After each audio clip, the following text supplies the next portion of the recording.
Exam से पहले आपको इन्हीं तीनों चीज़ों में महारत हासिल करनी है। सिर्फ और सिर्फ PYQs करनी है, तो इससे आपको एक अलग मोटिवेशन मिलता है। तो जो क्वेश्चंस नहीं आ रहे होंगे तो उसको वापस आप जाओगे अपने नोट्स में देखोगे। इसलिए इन सारे फ्रेंड्स से दूर रहो। तो लगभग आपके पास 40 to 45 डेज बच रहे हैं एग्ज़ाम से पहले। तो जो बच्चे सीरियस नहीं थे, अगर इस टाइम पे वो सीरियस हो जाएंगे तो उनके बहुत अच्छे मार्क्स आएंगे, 95 to 97। इसलिए ये जो टाइम है ये बहुत ज़्यादा इंपॉर्टेंट है। तो इस वीडियो में हम लोग बात करने वाले हैं कैसे आप इन डेज़ को अच्छे से यूटिलाइज़ कर पाएँ, क्या आपका रोड मैप होना चाहिए। एग्ज़ाम से पहले आपको इन्हीं तीनों चीज़ों में महारत हासिल करनी है। आपको अपने सारे नोट्स रिवाइज़ कर लेना है, इंपॉर्टेंट क्वेश्चन कर लेना है और सैम्पल पेपर करना है। अब हम लोग एक एक करके बात करेंगे कि आपको इन सबको करना कैसे है। देखो, सबसे पहले आपको क्या काम करना है कि आपको अपना सिलेबस अच्छे से पता होना चाहिए। आपके सिलेबस की हार्ड कॉपी आपके पास होनी चाहिए, या फिर आप ऐसा कर सकते हो कि एक पेज लीजिए, उसमें जितने भी चैप्टर्स आ रहे हैं उसको लिखिए। ठीक है, तो आपके पास पूरा का पूरा सिलेबस रहेगा, तो आपको पता रहेगा कि कितना टाइम है आपके पास, कौन कौन से चैप्टर्स आपने कर लिए या कौन कौन से नहीं किए। तो जो जो चैप्टर्स कंप्लीट हो जाएगा उसको आप यहाँ से इस पेज से काटते रहिएगा, तो इससे आपको एक अलग मोटिवेशन मिलता है। तो सबसे पहले आपको रिवाइज करने हैं नोट्स। तो आपने एक चैप्टर उठाया और उसके जो भी नोट्स आपने बना रखे हैं, क्लास में बना रखे हों, जो टीचर्स पढ़ा रहे थे, वन शॉट वीडियोस देख के जो नोट्स लिए थे, तो उस पे जो आपने नोट्स प्रिपेयर करे हैं उसको रिवाइज करना है। डिस्क्रिप्शन में आपको साइंस और सोशल साइंस के नोट्स मिल जाएंगे, तो आप उसको भी देख सकते हैं। काफ़ी अच्छे नोट्स हैं, काफ़ी कम पेजेस में पूरा का पूरा चैप्टर अच्छे से कंप्लीट हुआ है। तो आपको एक बार पूरे के पूरे नोट्स जो हैं रिवाइज करने हैं। अब जो इजी चैप्टर है तो वो तो आप सिर्फ नोट्स पढ़ोगे वो समझ में आ जाएगा। जो हार्ड चैप्टर है उसके आपको वन शॉट वीडियो लेक्चर देखने हैं, और वन शॉट ही वीडियो लेक्चर देखना, कोई लंबा सा डिटेल मत देखने लग जाना, उसमें बहुत ज़्यादा टाइम वेस्ट हो जाएगा और आपके पास अब उतना टाइम नहीं है कि आप डिटेल में किसी चैप्टर को पढ़ो। अब जो हिंदी इंग्लिश है उसमें आपको सिर्फ और सिर्फ समरी देखनी है। जो हिंदी हो गया, फिर इंग्लिश के जो चैप्टर्स हैं उसमें आप बस क्या करो, समरी पढ़ लो, और समरी पढ़ने के बाद फिर उसके इंपॉर्टेंट क्वेश्चन करने लगो। तो सबसे पहले आपको एक चैप्टर के नोट्स प्रिपेयर करने हैं, मतलब नोट्स रिवाइज करने हैं, उसके बाद उसके इंपॉर्टेंट क्वेश्चन करने हैं। अब जो इंपॉर्टेंट क्वेश्चन है उसमें भी आपको क्या करना है, सिर्फ और सिर्फ PYQs करने हैं और एनसीईआरटी की बैक एक्सरसाइज क्वेश्चन और इंटेक्स क्वेश्चन, ये दोनों करने हैं। बस आपको क्वेश्चन में इन्हीं को करना है, इससे ज़्यादा आप चैप्टर वाइज मत करिएगा, अब उतना टाइम नहीं है। तो आपको हर एक चैप्टर की PYQs करनी है और एनसीईआरटी की बैक एक्सरसाइज और इंटेक्स क्वेश्चन, और उसके एग्जाम्पल भी ज़रूर से करने, एग्जाम्पल से ही MCQ क्वेश्चंस बनते हैं, तो ये आप कर लोगे।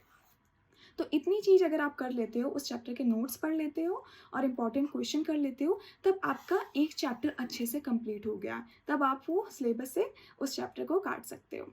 अब सुनो, जब आपका 70 to 75% कंप्लीट हो जाएगा, यानी उसके नोट्स भी रिवाइज हो चुके हैं और क्वेश्चंस भी कर लिए हैं, तब आप जाओगे सैम्पल पेपर पे।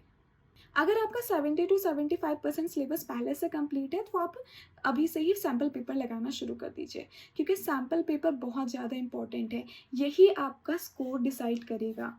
तो इसीलिए बहुत ज़्यादा इंपॉर्टेंट है। अगर आपका अभी 50 to 60% सिलेबस कंप्लीट है तो इसको आप जल्दी से कंप्लीट करने की कोशिश करिए। आप कोशिश करिए कि 20 से 25 जनवरी तक आप अपना ये जो सिलेबस है वो अच्छे से कंप्लीट कर लें, और आप उसके बाद सैम्पल पेपर लगाना शुरू कर देना। देखो, सैम्पल पेपर बहुत ज़्यादा इंपॉर्टेंट है। देखो, फर्स्ट रिवीजन तो आप नोट्स और इम्पॉर्टेंट क्वेश्चन से कर लेंगे, जो सेकंड रिवीजन जो होगा, जो इम्पॉर्टेंट वाला होगा, वो सैम्पल पेपर के थ्रू होगा, और थर्ड रिवीजन तो आप गैप्स में करोगे। तो इसलिए सैम्पल पेपर बहुत ज़्यादा इंपॉर्टेंट है। अब इसको करना कैसे है? अब देखो, सैम्पल पेपर आप उसी तरीके से दोगे जिस तरीके से आप एग्ज़ाम देते हो। ठीक है, तो आप सुबह 9-10 बजे उठ जाना और सामने अपना सैम्पल पेपर रखना और घड़ी रखना, आपको टाइम लिमिट के साथ। ठीक है, 3 घंटे में आपको अपना सैम्पल पेपर देना है, वो भी लिख के प्रॉपर, जैसे आप बोर्ड एग्ज़ाम दोगे उसी तरीके से। इससे क्या होगा, आपको एक तो राइटिंग प्रैक्टिस हो जाएगी, और दूसरा आपको टाइम पता चल जाएगा कि आप कितने देर में कितना कौन सा सेक्शन अच्छे से कर पा रहे हो, तो आपको टाइम अच्छे से हो जाएगा और राइटिंग की प्रैक्टिस भी हो जाएगी। तो इसीलिए इस चीज़ को हमेशा ध्यान रखना, सैम्पल पेपर जब भी देना टाइम लिमिट के साथ देना, और कोशिश करना कि सुबह के टाइम दे सकें, क्योंकि आपके एग्ज़ाम जो है वो 10:30 बजे से शुरू होंगे, तो एक तरीके से आपका बायोलॉजिकल क्लॉक मेंटेन रहेगा। अब जैसे ही आपने सैम्पल पेपर दे दिया, उसके बाद क्या करोगे, उसको एनालाइज़ करोगे कि कौन-कौन से आपने मिस्टेक की, कौन-कौन से क्वेश्चन आपको नहीं आ रहे थे। तो जो क्वेश्चंस नहीं आ रहे होंगे, तो उसको वापस आप जाओगे अपने नोट्स पे देखोगे। अब मान लो आपको कोई क्वेश्चन नहीं समझ में आया, जो आप नहीं कर पाए हो, तो उसको वापस से जाके देखोगे, उसको कैसे सॉल्व करते हैं, और 2-3 क्वेश्चन उसी के जैसा आप उसको लगा लोगे। तो उससे वो टॉपिक आपका अच्छे से रिवाइज़ हो जाएगा। तो फिर आप नया क्वेश्चन पेपर दोगे, फिर जो आपको नहीं समझ में आएगा, फिर से उसको रिवाइज़ करोगे। तो इसी तरीके से आपको हर एक सब्जेक्ट से 5 सैम्पल पेपर करने हैं। तो अगर आप ये 5 सैम्पल पेपर कर लेते हो, तो आपका पूरा का पूरा क्वेश्चन पेपर आउट हो जाता है। तो इसलिए कोई भी बच्चा इन 5 सैम्पल पेपर को करे बगैर नहीं जाएगा, ठीक है? बिल्कुल नहीं जाएगा। अब सैम्पल पेपर आप कोई भी रेपुटेटेड पब्लिकेशन का ही खरीदेगा, वो लेटेस्ट सिलेबस को फॉलो करता हो और एकदम नया एडिशन लीजिएगा, ठीक है? तो ये सारी चीज़ें हो गई आपकी प्रिपरेशन को लेके। अब बात करते हैं कि कौन-कौन सी गलती आपको बिल्कुल भी नहीं करनी है। तो सबसे पहली चीज़, नेगेटिव पीपल से दूर रहो। तो ऐसे फ्रेंड से दूर रहो ना, जो आपको फ़ोन करके परेशान करते हो कि कितना पढ़ लिया तूने यार, मैंने कुछ पढ़ा ही नहीं है, मुझे ये समझा दे, मुझे वो समझा दे। बिल्कुल भी नहीं, ठीक है? ये 40 डेज़ आपको अपने खुद पे इन्वेस्ट करने हैं।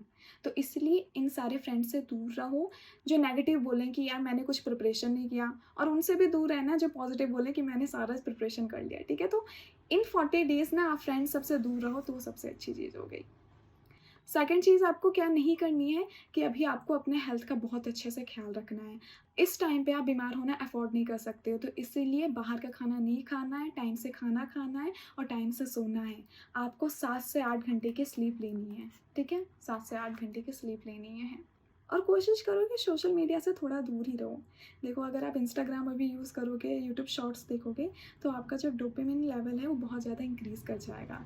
और फिर पढ़ाई में तो ऐसा कुछ होता नहीं है, पढ़ाई में तो कुछ ख़ास डोपामिन आपका रिलीज़ नहीं होता, तो आपका पढ़ाई करने का मन नहीं करेगा। अगर आपको फ़ोन यूज़ करना है तो एंड में यूज़ करो, मतलब रात में, ठीक है? इतनी भी रात में नहीं कि तुम 12-1 बजे तक फ़ोन यूज़ कर रहे हो, तो रात में 10 बजे हो गया, 1 घंटा आप फ़ोन यूज़ कर सकते हैं। पूरा दिन पढ़ाई कर लो और रात में आप 1 घंटा फ़ोन यूज़ कर लो, तो ये भी सही रहेगा। लोग कहते हैं ना बोर्ड एग्ज़ाम हार्ड होता है, पर बिल्कुल भी हार्ड नहीं होता है, इसलिए टेंशन बिल्कुल नहीं लेना है। कल से चैनल पे जितने भी पीवाईक्यूज़ हैं चैप्टर वाइज़, वो एक-एक करके चैनल पे डलते रहेंगे। ये काफ़ी ज़्यादा हेल्पफुल रहेंगे आपके प्रिपरेशन में, तो इसीलिए चैनल को सब्सक्राइब ज़रूर से कर लेना। सो इसी के साथ इस वीडियो को एंड करते हैं। हैप्पी न्यू ईयर सभी को। आई होप आपका एग्ज़ाम बहुत अच्छा जाए। टेंशन बिल्कुल भी नहीं लेना है, नेगेटिव पीपल से दूर रहना है, और हाँ, टाइम पे सोना है, टाइम पे खाना है। सो इसी के साथ इस वीडियो को एंड करते हैं। Thank you so much for watching. मिलते हैं नेक्स्ट वीडियो में। Bye bye.